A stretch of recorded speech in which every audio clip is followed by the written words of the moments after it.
Namo Sakyamo Naye Buddhaya. Dear Thầy, dear Sangha, today we are on the fourth day of the 21-day retreat, the true soulmate of the Buddha. And today is the June 4th, 2018. We are in the Dharma Cloud Temple of the Upper Hamlet.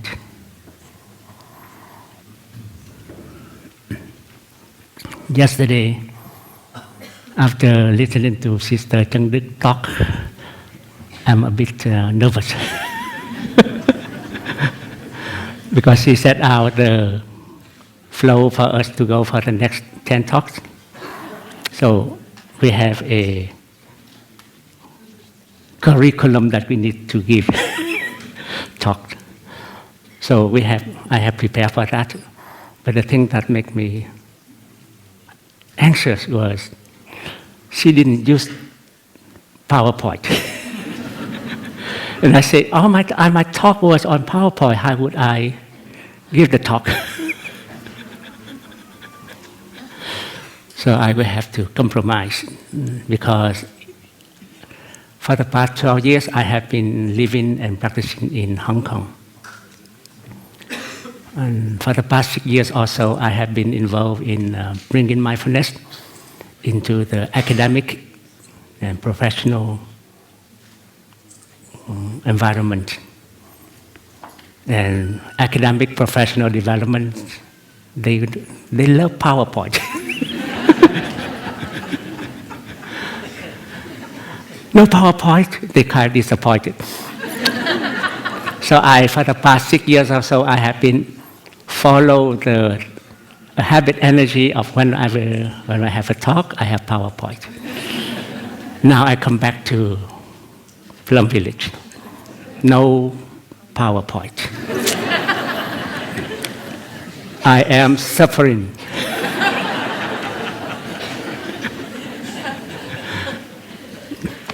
I was thinking about how should I sit, because when I give the presentation, my body will block the view. Are you okay with me sitting here? Yes. That's okay, so I don't have to move. That's why I need to have the chair. Okay, that's good.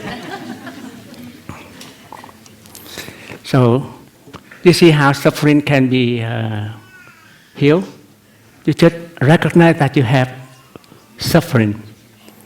And then you tell people that I'm suffering, please help. And then I ask, are you okay with this arrangement? You say this okay, and then I'm relieved. So suffering has a way out, as long as we are mindful. So the talk today is kind of, don't be afraid of the topic, reincarnation, karma, karmic retributions, mindfulness and liberations. It's just there to get your attention. But it also addresses the point that how the Buddha deal with the concern of the people at the time. This talk is about the concept of reincarnations, karma, and karmic retributions, how they come into Buddhism. They were not originally from Buddhism. They were from the indigenous people of the area where the Buddha were living at the time. And that area is called the Greater Maganda. They had this belief that life is so much suffering, and they don't want to continue the next life. They know that they have to be reborn, but they don't want to be reborn. They said, life is so much suffering.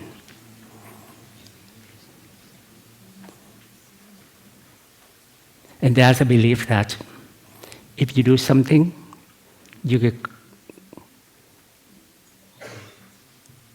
accept the consequences. It means that there is a doer and there is a receiver. Buddhism, we say, no, there's no doer, no receiver. When we talk about reincarnations, it means that something is never changed and be reborn again and again. Otherwise, it not be reborn. So when we talk about rebirth, reincarnation, it deals with the self. When we talk about karmic retributions, it deals with doer and receiver. Buddhism says that there is no such thing that we call a self, that is never changing and independent of others. Because of that, there is no doer and no receiver. They both manifest at the same time, and they always change.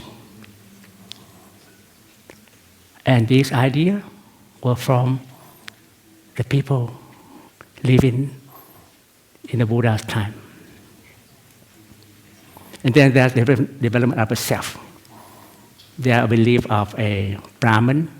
This one is from Brahmanism, a universal God. He is not a physical thing, but it is a quality. They even say that it is nature of reality. That this Brahman manifests in each of us. And throughout, each of us have a smaller Brahman, we call Atman.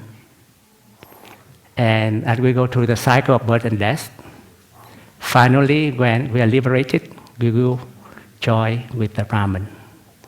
And that is called a self. So we see how this idea developed, and see how the Buddha coped with this. It is like a storytelling. So I tell the part of the storytelling things, but also part of analysis in the teachings, and it's also talk about mindfulness.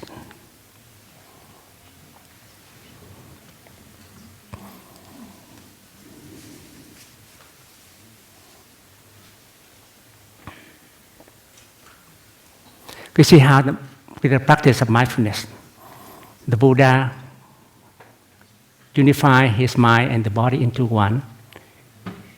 He draw in the present moment, looking deeply into his 5 aggregates. And through that, he discovered the 4 noble truths and the true reality of phenomena, which are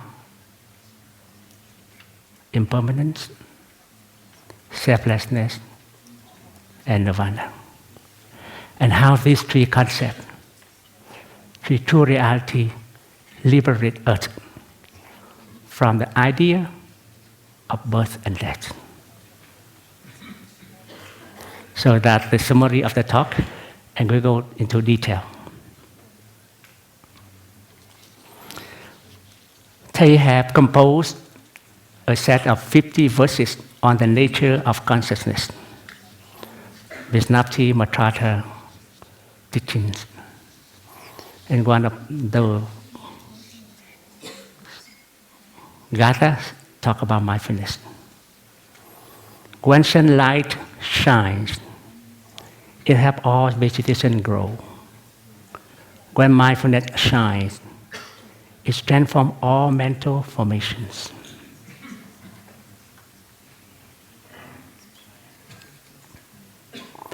It was the discovery of mindfulness that helped the Buddha look deeply into the nature of reality. But first, he had to establish himself in the mindfulness.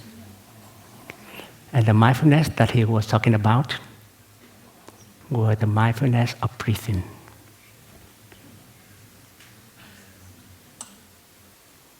When mindfulness shines, it transforms all mental formations. The mental formation here that need to be transformed, remember it is transformed, not eradicate. We always have defilements. And when conditions are sufficient, the defilements come up, we realize them, and we transform them.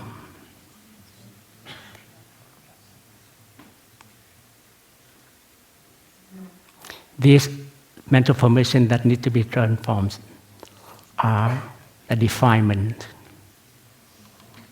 But the defilement here that the Buddha was talking about was the duality point of view. The ignorance that gave rise to others' defilements.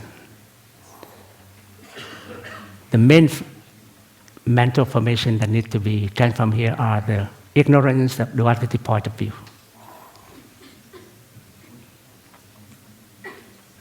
Let's see how its discovery will carry out. So this one is in line with what the Sister Chengdik shared yesterday, that when you ask, somebody will ask, what is the thing that benefit her the most? And she said that it was mindfulness. It was a practice of mindfulness of slowing down, going back to ourselves, to each step that we take to the present moment, that help us to see the true nature of pain and the suffering in us. So mindfulness is not a skill. First, you have to remember that mindfulness is not a skill. Mindfulness is a way of life. This way of life helps us to cultivate peace and happiness. Peace and happiness are already there within ourselves. This mindfulness way of living helps us to cultivate them. Peace and happiness are not something outside of us.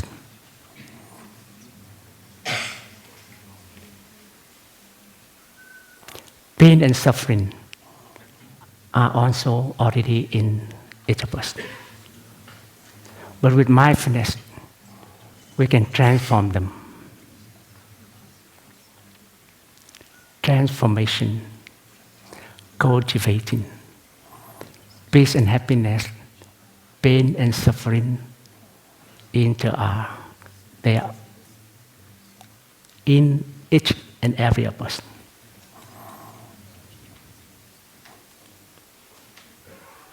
And the idea of peace and happiness are separate from pain and suffering is a delusion. It is our ignorance that say that pain and suffering are separate from peace and happiness. And mindfulness as a way of living helps us to live a healthy and compassionate life. That's our 5 mindfulness trainings.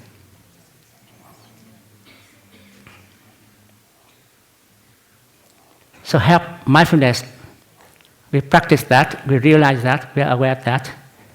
It will lead us to the discovery of the Four Noble Truths. What are the Four Noble Truths? First, there is well-being.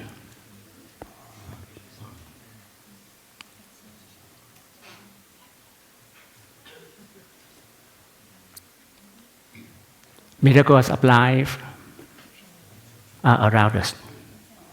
A few days ago, there was a flood in New Hamlet.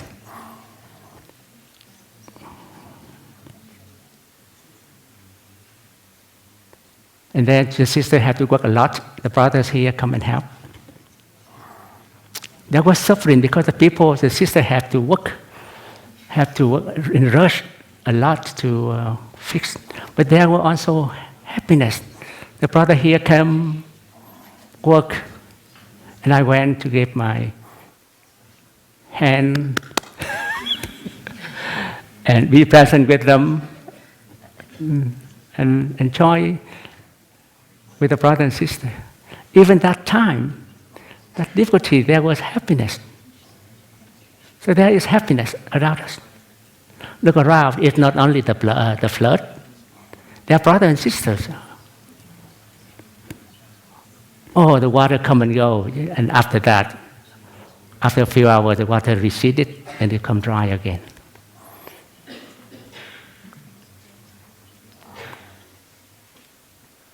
So there is well-being, the first noble truth. The second noble truth is there's a path of well-being. It is called the Noble Eightfold Path. It includes right mindfulness, right concentration, right view, right thinking, right speech, right action, right diligence, and right livelihood.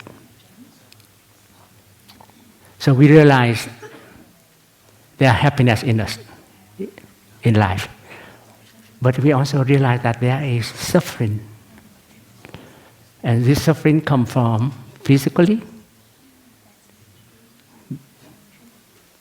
birth, old age, sickness, death. That's pain, suffering. We have to live, we have to be separate from our loved ones. We have to live with the hated one, and we don't get what we want. They are the common list of the symptoms of suffering. And the path of suffering, of ill-being, is the ignoble eightfold path. Wrong mindfulness, wrong concentration, wrong view, wrong thinking, wrong speech, wrong actions, wrong diligence, and wrong livelihood. This is what the Buddha discovered after sitting 49 days contemplating about life. And also, throughout this, looking deeply through this, he discovered the three natures of reality: impermanence, selflessness, and nirvana. I have to explain the idea of nirvana to professional, to these scientific people. So nirvana was quite difficult for me to tell them, what is this nirvana? In Malaysia, there was this cemetery, it's called Nirvana. It means that after you die, you will come here and you stay. In the tomb, it is called Nirvana. And scientific people could not accept this. And so I looked deeply, trying to find a way to explain to them. And I saw quite a few sutra teachings say that Nirvana is a mental state that where is the idea of discrimination doesn't exist.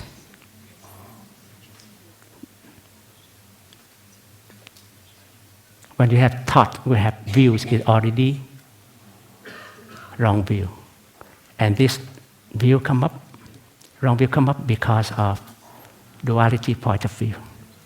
So as an explanation to them, I say that we can interpret Nirvana as non-duality, the absence of duality point of view. And if you have non-duality point of view, there will be no discrimination thinking, discriminative thinking. That's how I express it to professional academic people. So they do not think Nirvana as a cemetery where dead people stay. So with that, let's go to the development of how these ideas come in. I use references in the several books that if you're interested, if you're academic and you are interested more, you can refer to these two books. But that's it. There are two camps of ideas. One camp says that the idea of karmic, of retribution, of rebirth, come from Vedic culture. The other school say that the idea of rebirth, karmic retribution, come from the people of the region where the Buddha lived at the time. And so I read it and I followed the second argument. And one thing that we need to be aware of is our knowledge, our borrowed knowledge. This knowledge of the person people here, they're based on the knowledge of so many people before. Even a PhD researcher, he's working on a dissertation, and he had to have some original ideas. But these original ideas are based on other people's ideas. After he has done quite a few things, or they say, oh, these people have done this, have done that. I have a new idea. These people have not addressed it yet. So we have to be humble in what we learn. In fact, in Hindu spiritual traditions, people contribute more to the research, to the teachings, but nobody can claim originality. They all say, my ideas are based on this, based on that. In fact, it's true, because even Einstein, Max Planck, when they work on the theory that developed in quantum physics, they depend on other people's ideas too. And so in terms of research, when people come up with one idea, it is good for us to listen to that idea and do not have any, oh, these people say this, people say that. Because it's just an idea that put on the table. So listening without discriminations.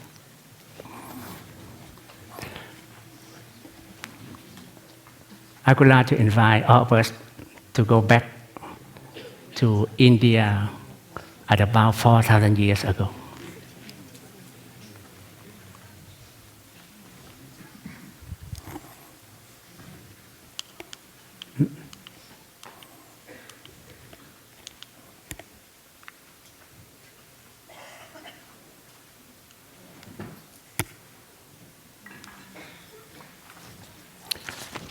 At that time, it's about 1750 BC.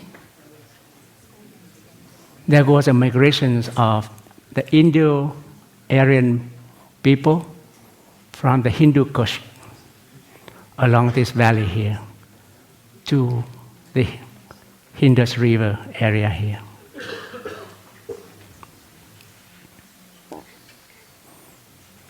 And they are the Indo-Aryan people. And these people carry with them a belief they call Vedic belief. They were not from the original people from India. They're from this area here. And so they begin to conquer the local people, set up small tribes, and small tribes to become small kingdoms. And as they move along from this area up to the intersection with the Ganges River and the Yamuna River here. And it's happened for almost 1400 years. That's how the Vedic religions were developed, and as meet along with local people, it bring along its culture and belief. So the Hindus people, they worship gods, nature god, like rain, fire, earth, nature god, because it's nature phenomenon.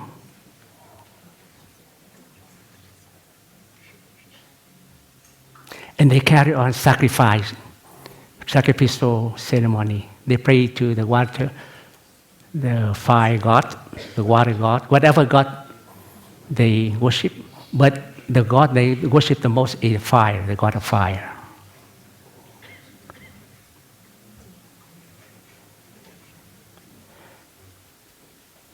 Carrying on sacrificial activity is one of the most important activity that they do. They pray to the fire god every day. As a householder, they have to keep the fire on all the time, because the fire there is a symbol as life.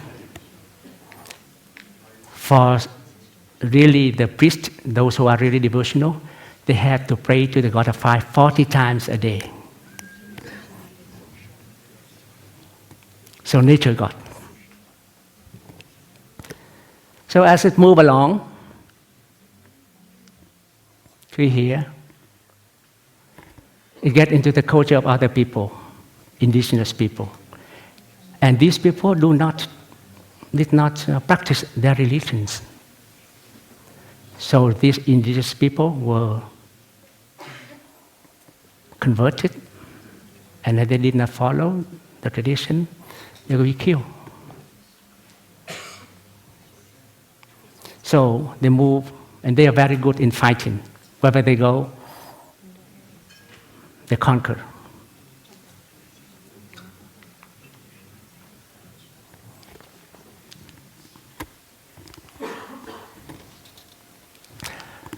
And they develop hymns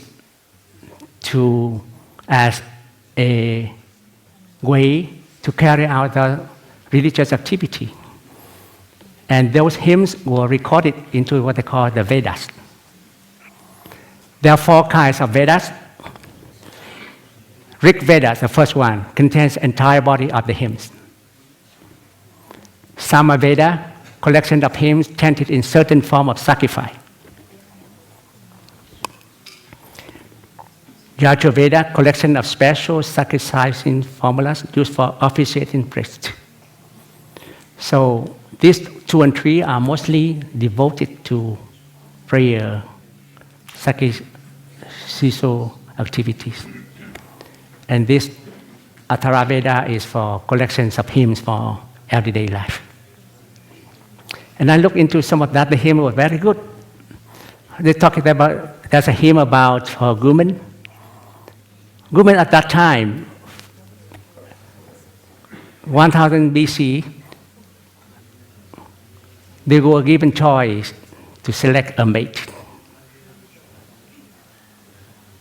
And when their husband passed away, they are given permission to remarry. And they are also allowed to be distributed property equally when the husband died. It is much better than some of the things that we have in India now. So it was a way of life, but their main concern is bring to the God, sacrificing, and so many of these things were devoted to this activity.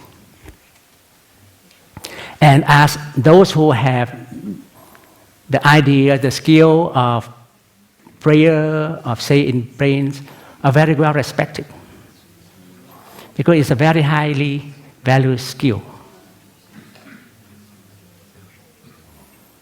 And these 4 Vedas, in order to memorize each Vedas, each person has to spend about 12 years. So if one has to learn 4 Vedas, 48 years of their life need to be devoted to it. No, not everybody can do it. That's why they only have just a small section of priests that specialize in this. And when you are a rare person, you have a specific skill, you have become more respected, and you can also get rich. And these people, when they give in off visit in the sacrificial activity, they were paid. And even the kings, they have to pay a big sum to this priest.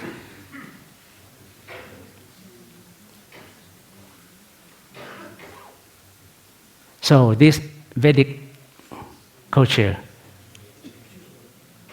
praying, sacrificial activity, and they believe in nature God. But as they move west,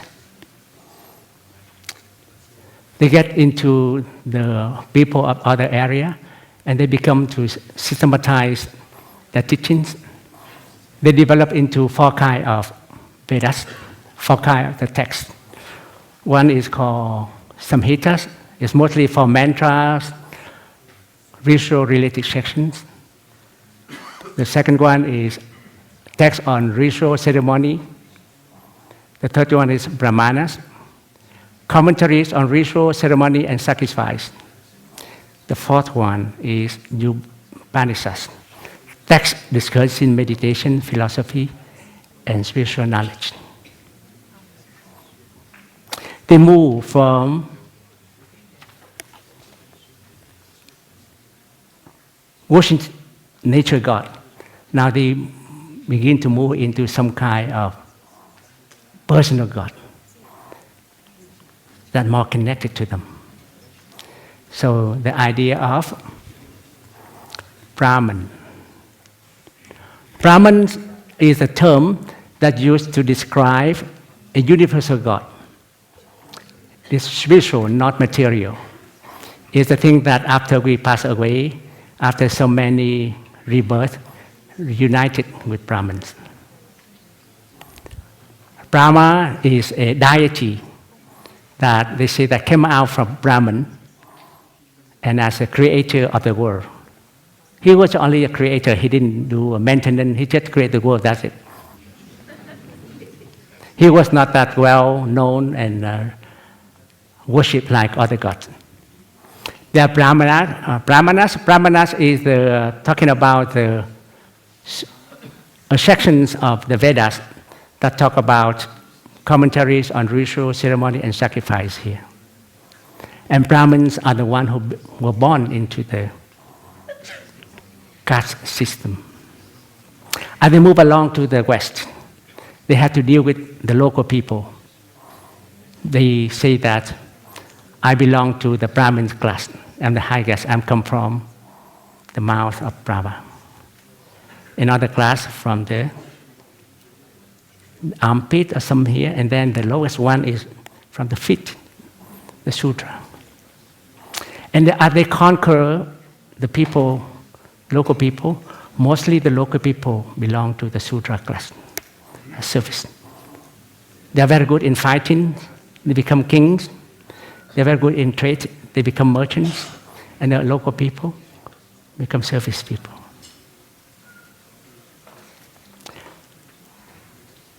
And that development was about 1000 to 800 BCE.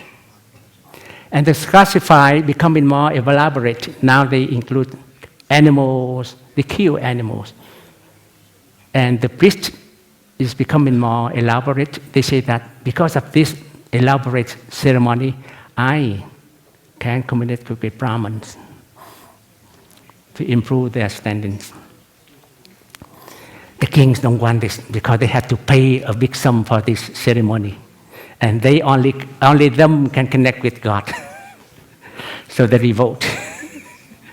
And also people at that time also revolt. And this is the development of Upanishad. They begin to develop more mental.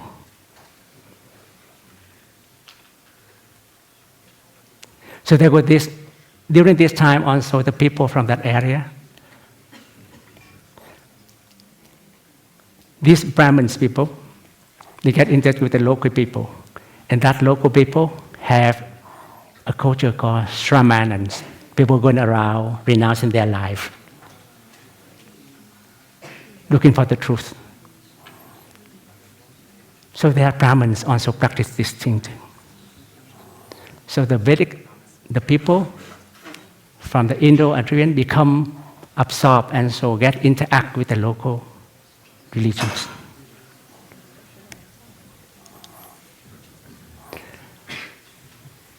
Of a four stage of male Brahmins. First one is from 8 to 12 years old, he study, learn Vedas. Second set is a householder. After he has a wife, married, have sons, living a life, after that he become a forest dweller. And the fourth one is renouncer, wandering, begging for food. This step is because of the effect of the Shramana movements. Vedic culture did not allow people to encourage people to go to asceticism in early stage. Because they have to believe that you are a male, you have to produce sons, you have to give continuations of the family. Up to a point that they said if somebody chooses to live ascetic life, their parents would suffer as a threat.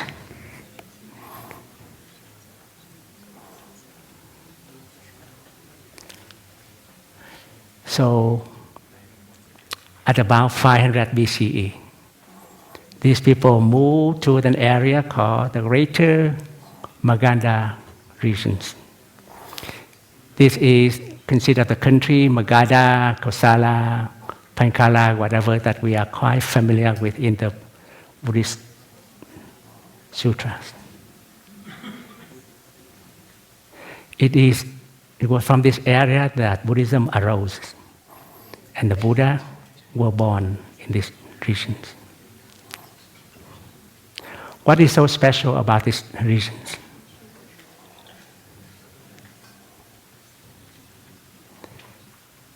They have a very strong belief in rebirth and karmic retributions. It had been existing for hundreds of years before the Buddha times. And they say that life is suffering. Life is suffering for them. They keep repeating the mantra, life is suffering, life is suffering, life is suffering. And they believe they will be reborn. They don't want to be reborn. They said, I want to stop reborn. What is good for me to be reborn if I suffer again? I want to stop my cycle of birth and death. And Buddhism, Jainism, Achivism were the three major religions of those people, and they have different ways to deal with this. At first, Vedic religions did not believe in karmic retributions and rebirth. The main thing was this: they believed they were born in a high caste. And if they follow the rebirth and karmic retributions from a Brahmin position, if they did something bad, they will be born in a Sutra positions. And they did not want that. So they do not answer. Why do I have to believe in this? If I believe in this, it means that I have to be reborn as a Sudra, right? No. Total rejection in the beginning, gradual acceptance, and finally, total acceptance. And it takes hundreds of years, thousands, before this idea become ingrained in the culture. So we're sure karmic retribution, rebirth, were not from Buddhism. But at that time, Buddha had to solve this problem.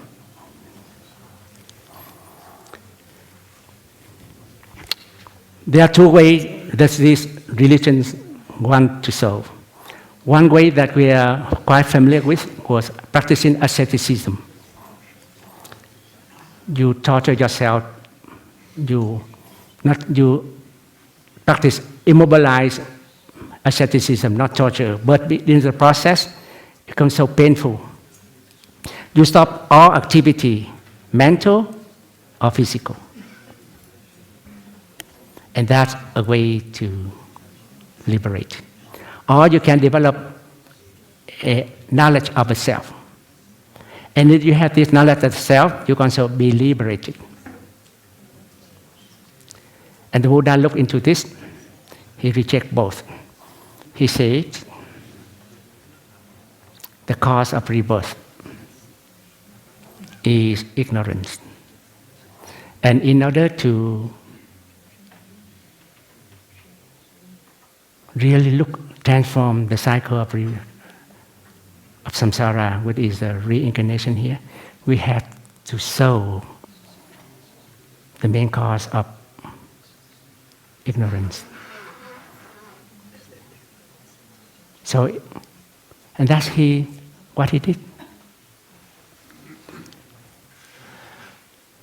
There are 6 schools at the time. Beside the Buddhism, there were 6 other schools of shamans that they also deal with this.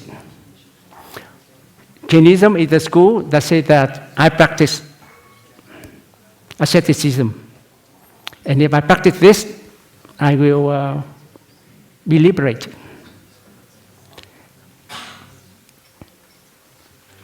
So there are 6 schools. And there's also, it's called, the 2 schools that we are interested in is Jainism and Ajapikism. There are other 4 schools. They say that action bear no fruit, skepticism, and nihilism, so we're not interested in that. This is an idea here that Jainism, how it's developed. And it affects the development of the sutras years to come.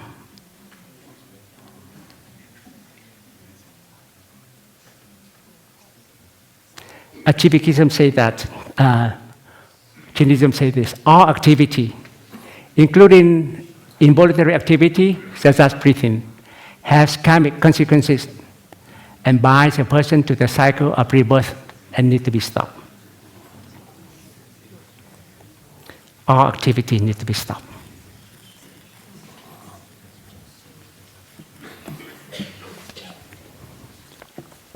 Including good deeds. I don't care whether you do good or bad. As long as it's activity, it will create karmic consequences. And in order to stop this mental and physical activity, they practice immobilized asceticism. They even practice stop breathing. And when they practice at the final state of stop breathing, they are preparing for a death that leads to liberation.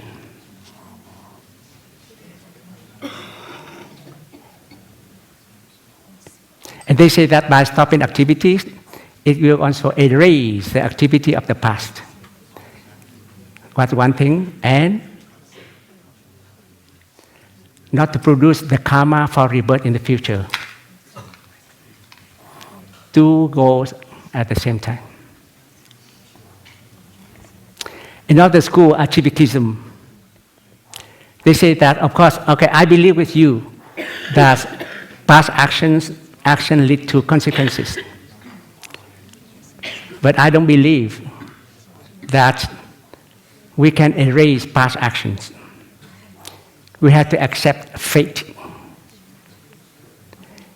So we will be reborn in a certain realm, and after we live in that realm, we come out, and then we can practice immobilizations to liberate.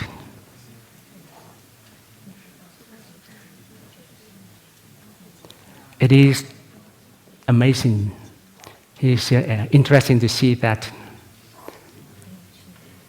after the Buddha times, many kings practiced Jainism and Archivicism. Even the founder of the Madhura dynasty, he became a Jain saint and fastened himself to death. So these local culture have a big effect on the spiritual development.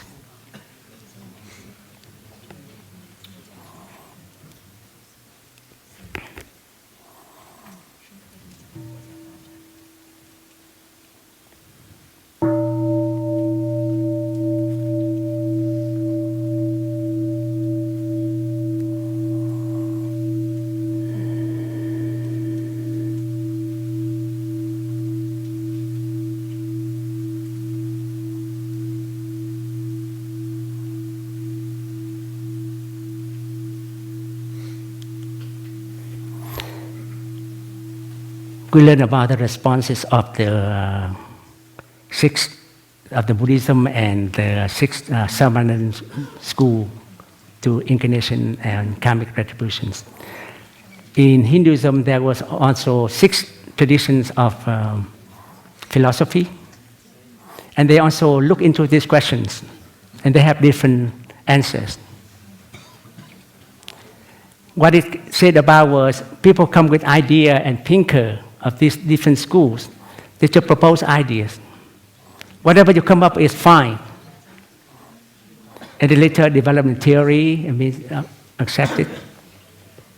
So one school said, liberation is by way of immobility asceticism. It's just like Archivicism and Jainism. One reject reincarnation and karmic retribution together. Different ideas. But the school that we are interested in is called Vedanta school.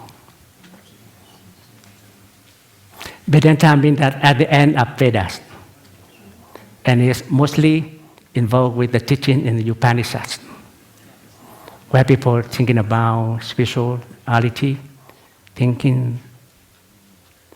And they say this school have the main ideas is there is this universal God called Brahman.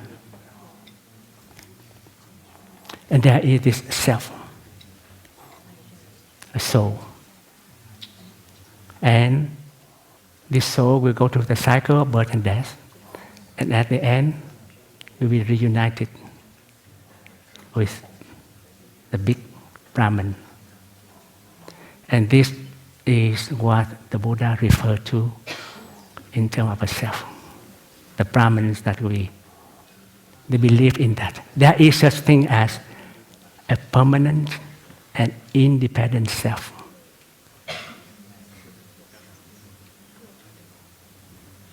From this belief. So we know that Buddhism arises out of the concept of self.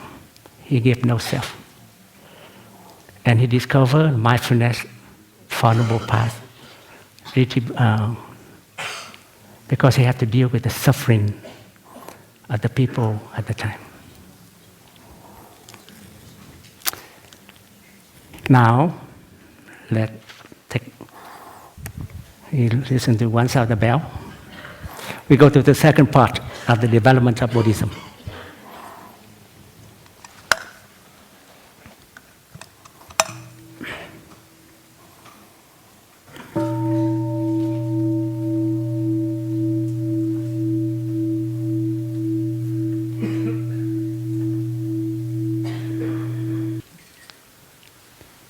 We look into the times of the Buddha, study and practice that lead to his liberation. This one, I get it from the book Old Path White Cloud, just compiled it. The Buddha in the new date, now they say that the Buddha was born about 485 BC, not 568 or something before. So most scholars now believe this. So go in the life of a luxury life, son of a king, a prince. He's very well learned. By his teen years, early 20s, he studied all the Vedas. All the concepts of the Veda he knew. Idea of the self and this and that. He also learned about the Samana movements, where people, after renouncing their life, looking for spiritual liberations. His teacher did not want to teach him about these Samana movements, but he kept on insisting. So when he became a monk, the first year, he studied with Alara Kalama, learned begging and sitting meditation, learned the four jhana and the three formless concentrations. And the Buddha did not find these practices lead to liberation. So he left. From Magadha, studied with other teachers. Then he met King Bimbarasa.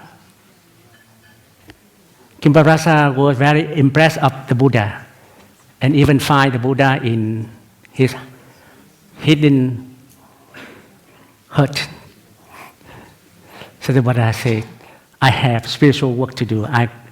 The Bimbarasa offered the Buddha to rule the country with him. The Buddha said, I have more important things to do. So he left.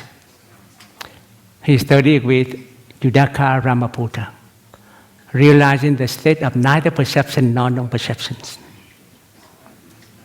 What we call the 8 concentrations the Buddha learned during his 1 to his 4 years. Yes. And he did not find it lead to total liberations. So he began to practice asceticism according to the method of Jainism.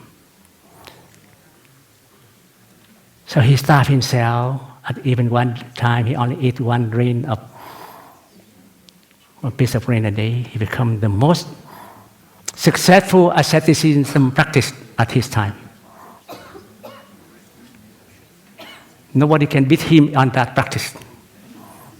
But he still could not find liberation. So he left. He go the middle way. Not the life of extreme luxury, like when he was a prince, not the practice of extreme asceticism that he had went through, middle path. And he sat under the Bodhi trees for 49 days.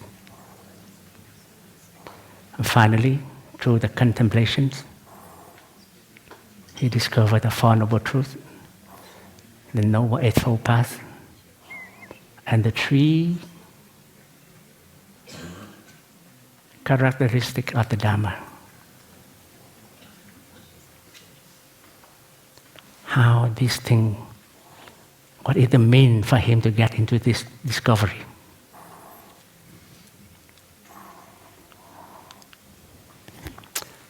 So in Buddhism, when we talk body, a being, we have to say that body and mind exist together. In Buddhism, we cannot separate body from the mind.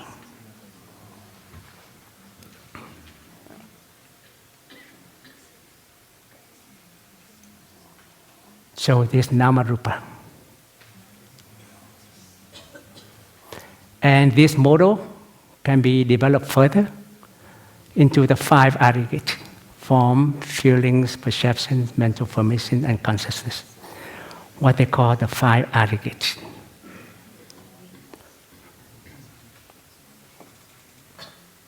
Body, feelings, perceptions, mental formation, and consciousness. And these form, these feelings, the perception, mental formation, consciousness make up the body, a being.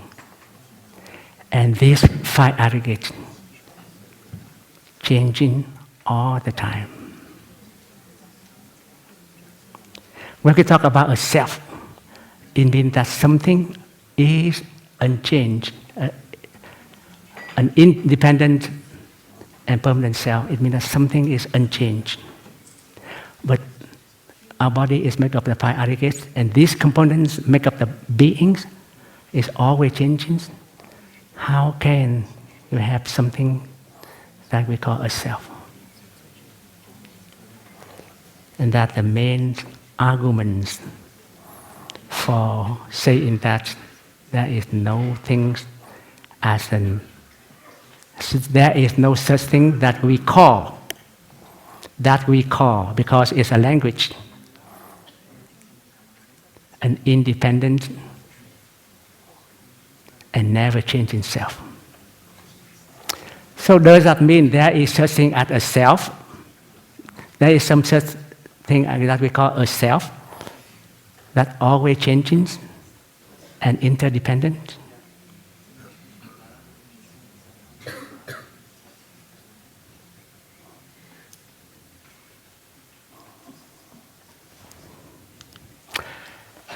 So the Buddha practiced looking deeply to the 5 aggregates.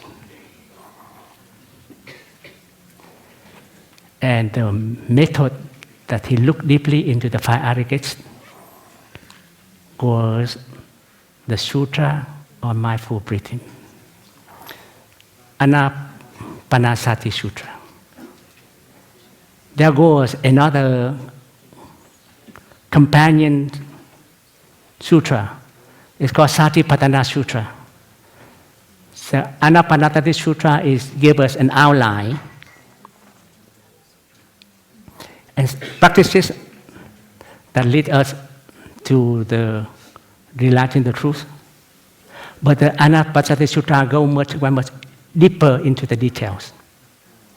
So when we study one sutra, we should study the other.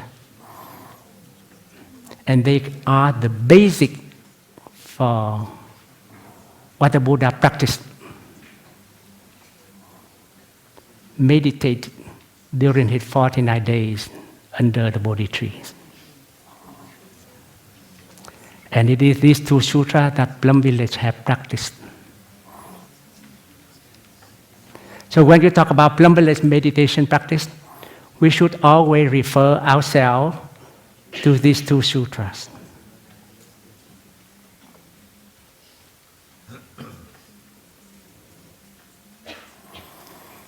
This is not the time for us to go deeply into this, but I just summarize, because this prepares us for the topic. The see now is we have to see why the Buddha discovered this, and he said that it's a total liberation. So he said that we should practice the mindful of the breathing in the 4 areas, because our 5 aggregates is made up of the form, feelings, perceptions, mental formation, and consciousness. So he looked deeply into that. The first one is mindfulness of the body in the body. So you have a set of 4 breaths. Breathing in, I'm aware that I'm breathing in. Breathing out, I'm aware that I'm breathing out.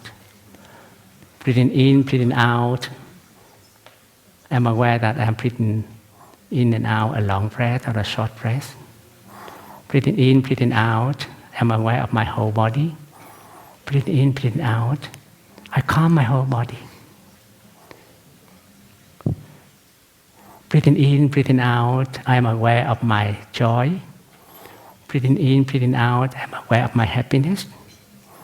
Breathing in, breathing out, I am aware of my mental formation. Breathing in, breathing out, I am aware of unwholesome mental formation, and I calm my mental formations. You see how the Buddha deals with the suffering of the people? People are suffering. He knows.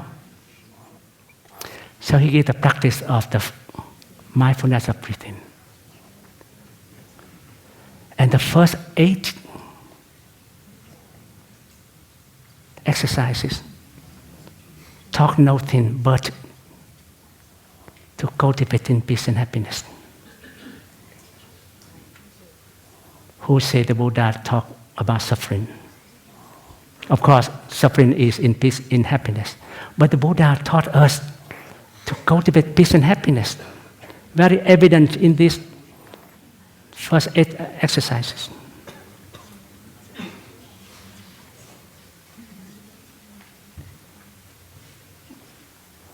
And then go to the area of mind. What is the mind? Remember the formula. Body and mind are one. What you call the mind, we said you don't see it, but it's manifest in our body. Our teacher have a saying, I have a verse for the novice to teach us, to relate to it.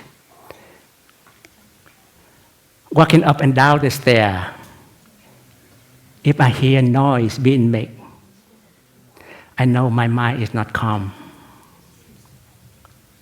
When you walk and you make noise, your mind is not calm. That's where you find your mind. So our teacher can listen to the sound of the bell and can tell his student whether he is calm or not. Because when the sound that were invited by an uncalm person, it has different quality. It's not that peaceful. So the mind is found in our daily life.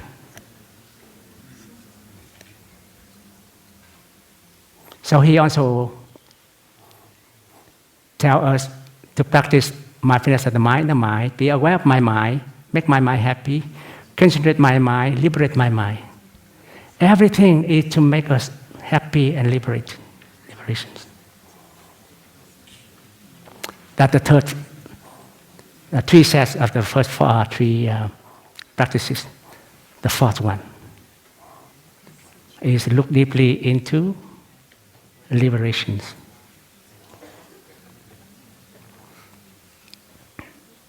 Breathing in, breathing out, I'm aware of the impermanent nature of phenomena. Breathing in, breathing out, I am aware of the disappearance of desire. Breathing in, breathing out, I am aware of no birth, no death nature. Breathing in, breathing out, I'm letting go of my concepts, of discriminations, of thinking. This is where he found out about the 3 nature of reality. And the fourth establishment of mindfulness is called objects of the mind. We can call it the area of perceptions. Because what we see the world is based on our perceptions. I think I still have 30 minutes, so I have some time. Let's listen to one sound of the bell.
Some impermanent things happen. This one stop.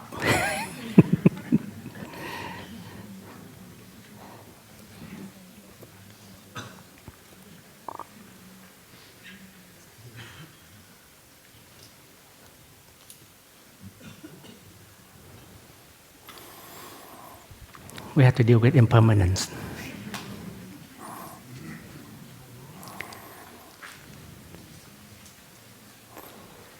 So the Buddha, looking deeply into the 5 aggregates, and found out that these 5 aggregates, they are the manifestations of our consciousness, of everything that our thought is not coming up. And these 5 aggregates are of the nature of impermanence, no self, and using my term, non-duality.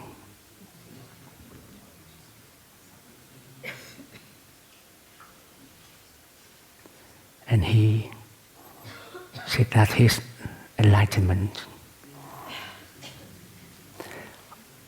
After 49 days, when he discovered the trees, the sutra gave this description.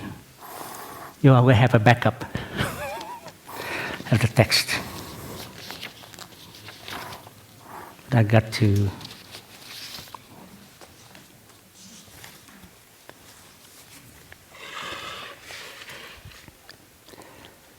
remember the belief of rebirth and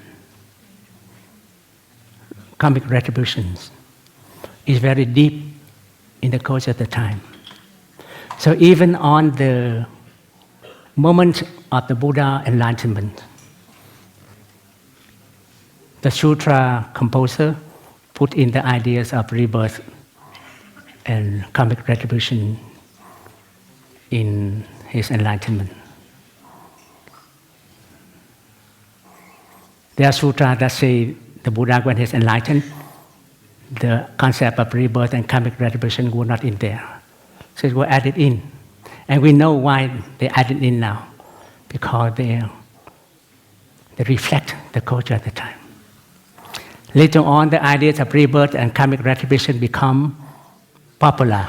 So it's no longer, and yes, everybody talk about it. So Buddhism have to address it. And the Buddha addressed it in a different way.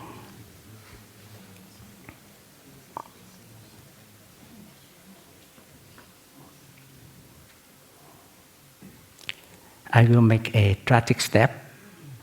I'll shut it down and put it back again. It will be reborn.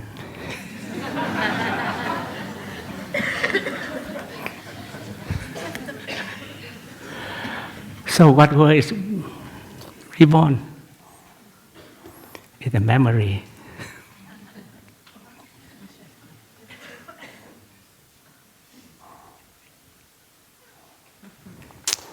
Very good demonstrations things. Then come up.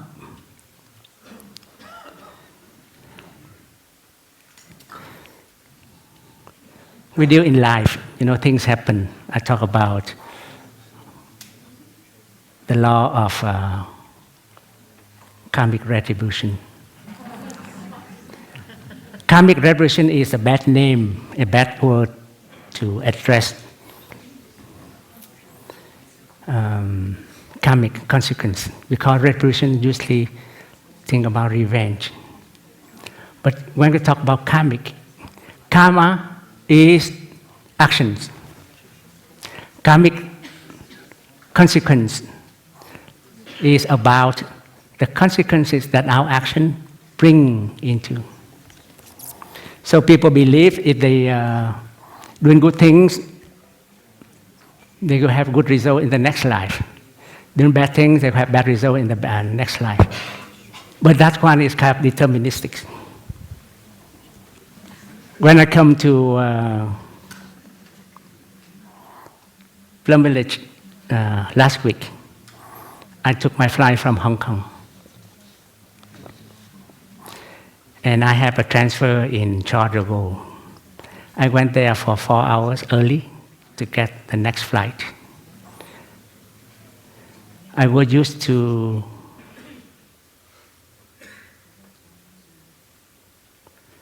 know that Hong Kong is 7 hours ahead of France. So I set my clock 7 hours ahead, back. But it was springtime, so actually only 6 hours. And I was there waiting for my flight. Because I set it up 7 hours, so I know that it's still, now I look at my watch, it's only 6. My flight is 7. I still have 1 more hour, so I just sit there and read. But then I have a toilet break, and I look at the boarding bulletin. They said the check-in has been closed, and the flight has departed. Just talking about determinations, I have prepared 4 hours, sitting there, I was right there.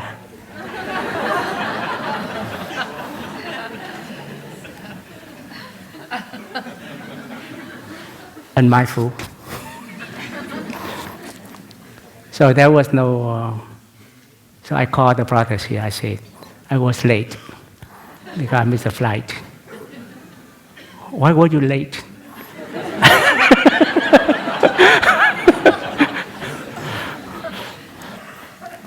Well, I was too much concentrated on reading. I forget what's happening around me. I so much into concentration. I close all my senses.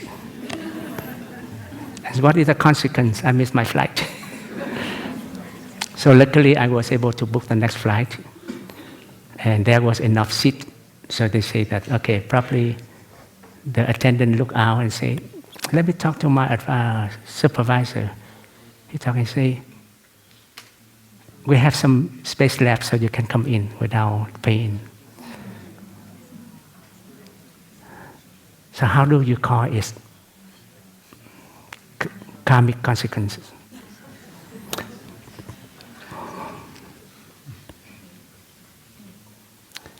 So I think we have, so let's go back to the Buddha discovery.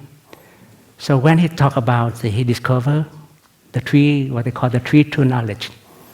In the old Nikaya, they say that the Buddha discovered his past life. It talks about rebirth. So in Karmic Retribution, they say that the Buddha he was aware of people do this, then people suffer this and that. So it's kind of deterministic. There is a doer and a receiver. And the third one is talking about the Four Noble Truths, so that one is okay. So when they wrote the moment of the Buddha enlightenment, this is what he said.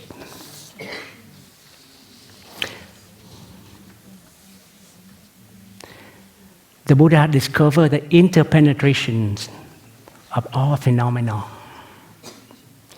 He discerns the presence of countless other beings in his own body right in the present moment, so that other beings were him right in the present moment.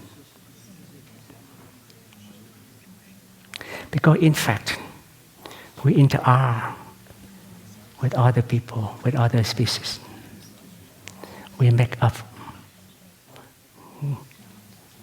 of other non-self elements.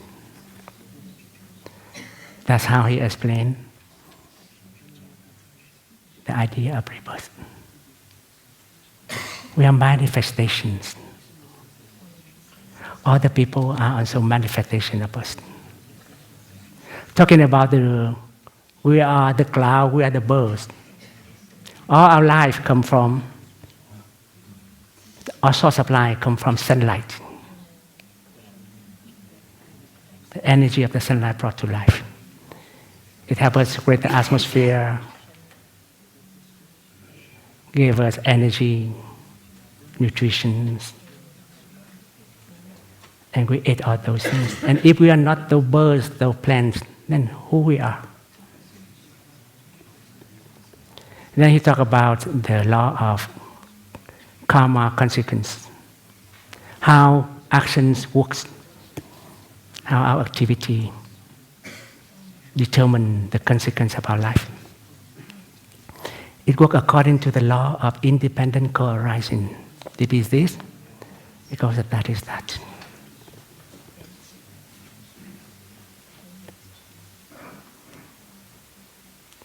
And the Buddha said, practicing mindfulness strengthens the ability to look deeply.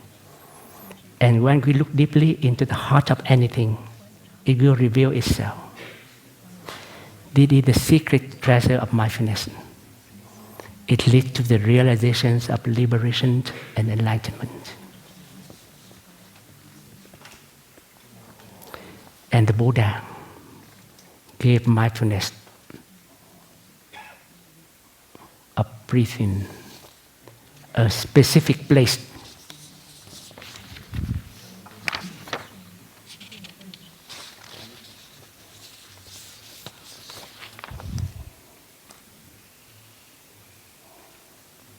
In the practice, the concentration gained through mindfulness of breathing, he gave it a place that's called the dwelling of the Tathagata.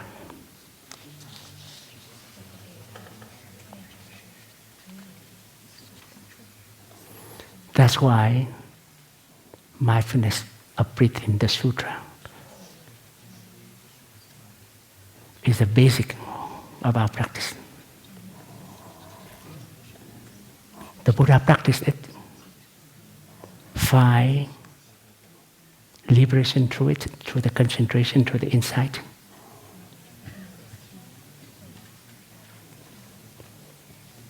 So what is born and what is reborn? Talking about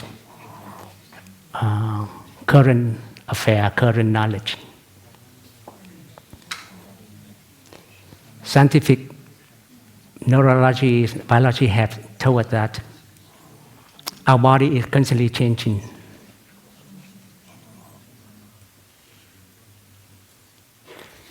Every minute,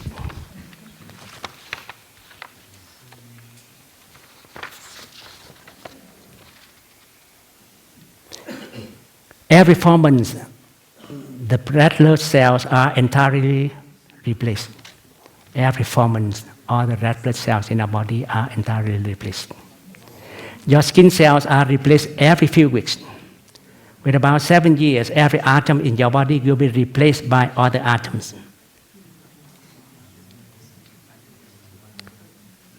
Our physical body is always changing. Fortunately, there may be one constant that links all these different versions of yourself together: memory. But memory also changes. This is the teachings of manifest and only psychology, the teachings. The alaya have all the seeds. The Vedas are the seeds of life, and they are constantly changing.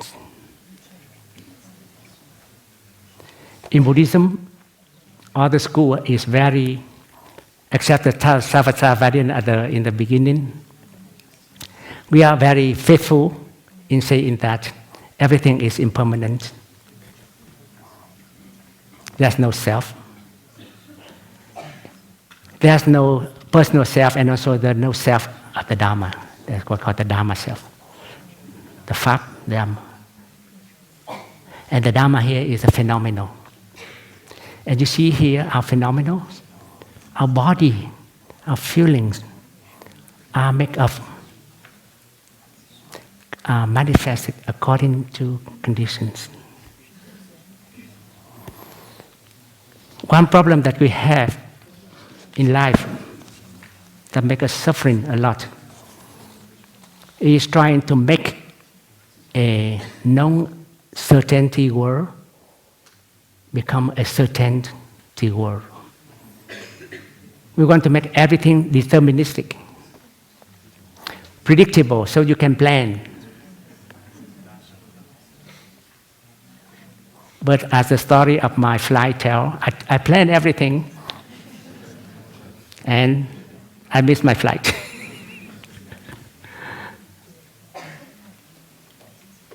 And this was not the first time that it happened in the Sangha. One time, a brother gave me his ticket from Hong Kong to France. He gave me the ticket, but I didn't look at it. And he said, my flight will be 11 p.m. at night. No, it was 11 a.m.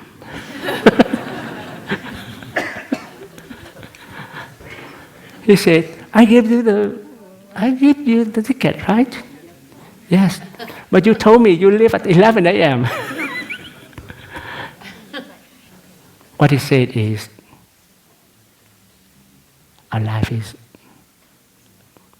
uncertain.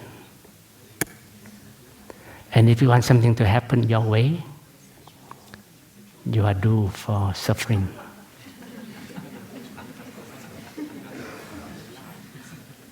Of course, when you have to pay extra for extra ticket,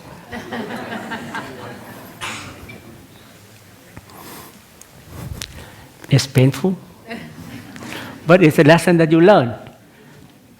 And the lesson that I learned was, when other brother and sister, it happened to other brother and sister, I am not as angry because it happened to me. So in this talk, we have gone through the history of how rebirth, karma, karmic retributions come into Buddhism. And we were quite sure that those concepts did not originate from Buddhism.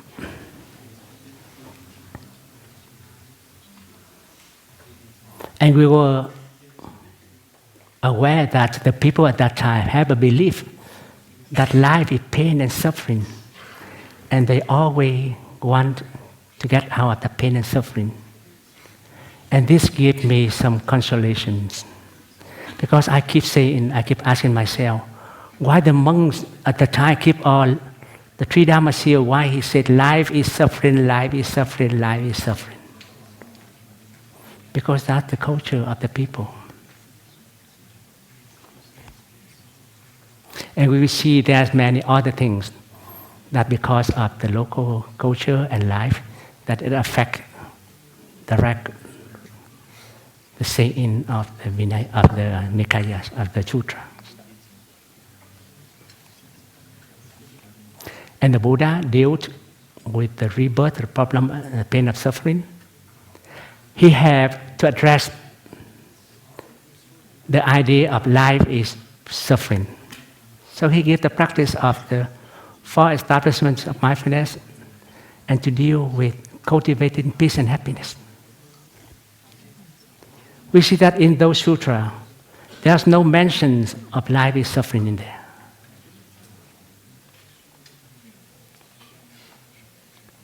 That's why we reformulate the Four Noble Truths. As first, there's well-being, the way of well-being. There's ill-being, the ways of ill-being. And we know that the concept of a self is also at the time, if we know this true knowledge of the self, then we can be liberated. The Buddha gave out the idea of no self. and there's no self. This phenomenal. There's no self because of all phenomenal have the characteristic of impermanence, empty of separate self, and nirvana. And we know that we have to deal with this self, this Atman, and this thing. They are the products of the people at that time. So now if we can look at what happened now, is there such thing as a self? Not talking about what people think the past. How about the future here, in this moment here? Is there a thing that's just as a self? There's people who do things that now bear the consequence. Is there such thing as a doer and a receiver?